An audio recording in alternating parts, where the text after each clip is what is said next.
kembali lagi bersama saya Adinda di podcast Membaraku, yang pada hari ini tema kita pada hari ini tentang love bombing, yang dimana tema ini sedang marak-maraknya di kalangan Gen Z. Kita juga kedatangan tamu spesial nih ya pada hari ini dengan kakak siapa? Halo guys, perkenalkan nama aku Kak Salsa. Oke nih Kak, sebelum kita masuk ke tema sendiri, sebenarnya apa sih kata tentang love bombing sendiri, dan juga boleh nih memberikan pengalaman dan momen-momennya saat mengikuti atau terjebak dalam love bombing sendiri. Oke, baik. Untuk hubungan saya sendiri, saya pernah mempunyai hubungan itu selama 2 tahun.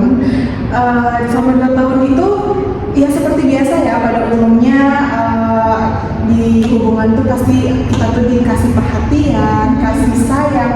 Cuman selama 2 tahun ini seseorang ini nggak pernah ngasih saya itu kepastian. Kayak contohnya tuh ngasih kepastian kita nih di hubungan kita ini seperti apa gitu. Kalau orang-orang kan yang setahun 2 tahun itu pasti ada kayak contoh nih, kayak kita punya hubungan tapi hubungannya udah jelas arahnya kemana, atau pacaran dulu atau misalnya pokoknya tuh komitmen lah. Tapi selama 2 tahun ini saya merasa hubungan ini mau dibawa kemana gitu. Saya bingung dengan hubungan ini, walaupun di hubungan itu dia selalu ngasih saya tuh rasa-rasa perhatian, kasih sayang dia. Cuma saya tetap bingung dengan hubungan ini, itu arahnya tuh kemana. Nah dari situ saya tahu, oh ternyata saya selama 2 tahun ini nih, ternyata kita tuh love bombing gitu, seperti itu. Menurut kakak nih, love bombing ini sendiri di kalangan Gen Z ini dapat dinormalisasikan, atau mungkin hal-hal yang mungkin dalam hubungan tidak etis ya, itu gimana sih Kak menurut Kak? Kalau menurut saya love bombing, sebenarnya love bombing nggak bagus ya, karena Tidak ada kepastian ya guys. tidak ada kepastian. HTS, hubungan tanpa status. Nah, jadi pelajaran aja lah ya, langsung pelajaran dari saya selama Iya. Oke, lanjut.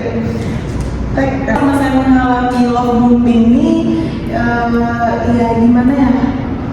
Pokoknya untuk kedepannya lah ya, love bombing ini semoga aja nggak terjadi lagi ya. Terjebak di hubungan yang tidak serius atau tidak jelas ya guys. Tidak jelas. Jadi buat kalian teman-teman yang ngerasain love bombing, udah kalau misalnya kalian punya hubungan, Suka ya sama orang. ini kalian sama-sama suka, terus kalian tuh sering jalan, sering ngobrol, itu sering dikasih perhatian, kasih sayang, terus kayak kalian ini punya hubungan yang udah bertahun-tahun, tapi kalian tuh nggak tahu arahnya kemana, terus kalian tuh bingung, udah stop. Oke Kak. Iya. Mungkin apa yang paling berat saat mempertahankan atau meninggalkan hubungan seperti itu tuh Kak? Nah, yang beratnya ya, namanya kita 2 tahun, aku pribadi kan 2 tahun cukup lama ya guys. 2 tahun itu tuh 2 tahun tuh nggak waktu yang sebentar ya. Di situ tuh kita sering keluar bareng, sering jalan, dan dia memang ngasih perhatian sama kita, kasih sayang sama kita. Ya kalau menurut aku beratnya itu tadi, karena seringnya udah gimana ya, udah sering ketemuan lah gitu, sering ngobrol juga, sering komunikasi, dan sempat juga sih, walaupun kami nggak ada tahu arahnya kemana, maksudnya tuh aku bingung nih di dalam hubungan ini, cuma kami udah sempat ada pembahasan ke lebih serius kayak pernikahan, dan tahu-taunya setelah itu dia perginya ke orang Sama lain. Aduh, berat ya guys. Love bombing sendiri ya. Bayangin aja aku mengalami love bombing nih, ditambah langsung ditinggal nikah. Gitu. Untuk selanjutnya kan Kak, kenapa Kakak yakin tuh dengan hubungan Kak sendiri itu tanpa ada hubungan kejelasan dan memberikan cinta yang besar pada laki-lakinya? Yang buat yakin itu sih awal-awalnya mungkin karena omongan laki-laki ya. Aduh, dulu ya guys. Dulu aku tuh sangat percaya kali omongan dia yang kayak gini, kita punya hubungan nih, punya hubungan nggak ada, maksudnya tuh nggak ada kejelasan, nggak tahu ini pacaran atau enggak, tapi dengan cara perilaku dia yang membuat kita tuh yakin, oh dia ini bakalan untuk kita nih, dia ini memang benar ngajak kita serius nih, ngajak kita nikah nih. Wow. Tapi endingnya itu tadi aku berpesan, intinya jangan pernah percaya omongan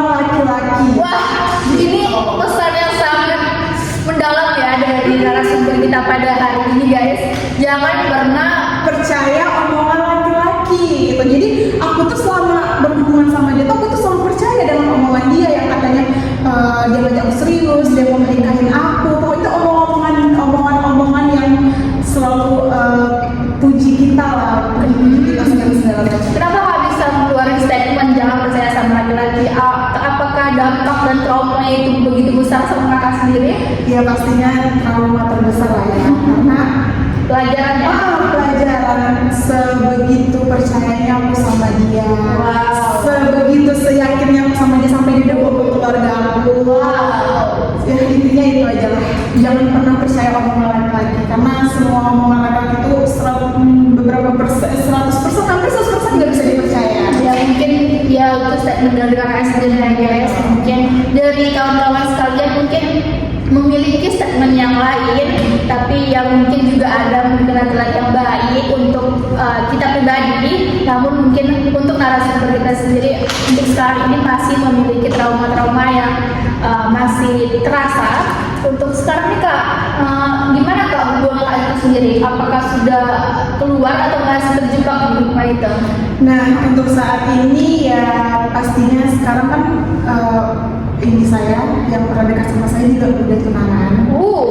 Udah tunangan, jadi pastinya ya udah berakhir lah. Saya juga udah mulai mengikhlaskan, saya juga udah mulai, ya pokoknya mulai ikhlas lah dengan kepergian dia di orang yang sampai detik ini. Ya. Dia tunangan pun dia nggak ada komunikasi sama saya, dia nggak ada hubungi saya.